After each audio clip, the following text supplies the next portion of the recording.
Wa takhsis fil aqwat fihi nadharun. Mengkhususkan, membatasi keharaman melakukan penimbunan hanya pada makanan pokok, ini adalah sesuatu yang masih perlu ditinjau ulang. Tapi misalnya menimbun barang itu kayak kasusnya kemarin pas Covid itu gimana? Menimbun apa kuwi? Misalnya beras. Misalnya beras. Misalnya beras dijual angel lepat dua. Korek. Nah, sampean bakul apa ora? Ya ora kan ora masalah. Mau menyimpan untuk diri sendiri. Ya kan? Yang kita bicarakan sejak awal itu kan bai'ut ta'am, penjual makanan. Nek dhewe ya tidak masalah. Kita punya stok kan ya. Pas Covid kita punya stok umpamanya 1 kintal. Kita simpan untuk masalahnya untuk besok. Saya nggak tahu ini nyari berasnya di mana kan zaman Covid ya. Ya ora masalah. Yang masalah itu adalah bakul beras di tengah Covid, nahan-nahan apa? Beras, ngenteni beras itu stoknya nang masyarakat iku sithik engko gek didol. Itu sih haram, Pak Juki. Bisa diterima ya? Nah, bisa diterima. Tapi yang perlu dikembangkan akhirnya kan iki. Ket mau kan omongannya panganan. Bagaimana kalau menimbun kelambi, menimbun komoditas lain ini loh. Gas LPG, menimbun pertali. Menimbun banyak SBBM dan yang lain sebagainya. Nah, makanya kita nggak bisa menyikapi isu-isu itu dengan hanya Imam Al-Ghazali saja, nggak bisa. Makanya harus istilahnya ragam pendapat ulama perlu kita inventarisir.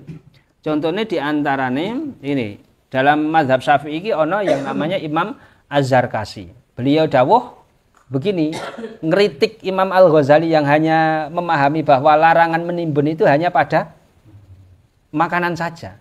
Wa takhsis fil aqwat fihi nadharun. Mengkhususkan, membatasi keharaman melakukan penimbunan hanya pada makanan pokok, ini adalah sesuatu yang masih perlu ditinjau ulang. Wa yambaghi jiryanuhu fi siyab al-muhtaj ilaiha li satri auratin wa daf'i harrin wa barotin.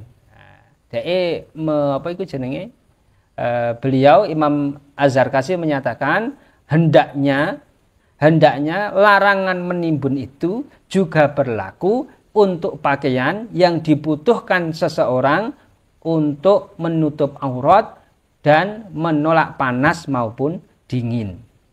Nah, jadi Imam Az-Zarkasi kan ngono. Berarti pada prinsipnya larangan menimbun komoditas barang dagangan itu tidak hanya berlaku pada bahan makanan pokok, tapi apa saja yang itu dibutuhkan masyarakat itu tidak boleh kita menimbunnya. Oleh karena itu nek kita mengambil pendapatnya Imam Az-Zarkasi yang juga di mazhab Syafi'i ini podo iki mazhabe, cuma pendapat itu. Nah, ini berarti kita bisa mengcover secara fikih bahwa menjual bahan menimbun BBM, menimbun pertali, menimbun gas dan semisalnya yang menjadi kebutuhan masyarakat luas itu hukumnya adalah haram. Belum haramnya iki haram fikih tok. Belum melihat bahwa undang-undang itu melarang perilaku semacam itu. Berarti haramnya double. Haram fikih murni, haram karena ada tuntutan undang-undang untuk tidak boleh melakukan penimbunan yang semacam itu. Yes, mungkin ini tambahannya untuk Mas Zuki. Kesimpulannya tadi ya, bagaimana kita menyimpan stok bahan makanan kita dalam kondisi tertentu karena khawatir besok sulit untuk mendapatkannya, tidak masalah. Yang dipermasalahkan itu adalah penjual bahan makanan pokok, penjual beras pada waktu Covid dan semisalnya, dia kok nyimpen bahan makanan pokok untuk menanti harga yang sangat tinggi dalam situasi paceklik, dalam situasi tidak normal.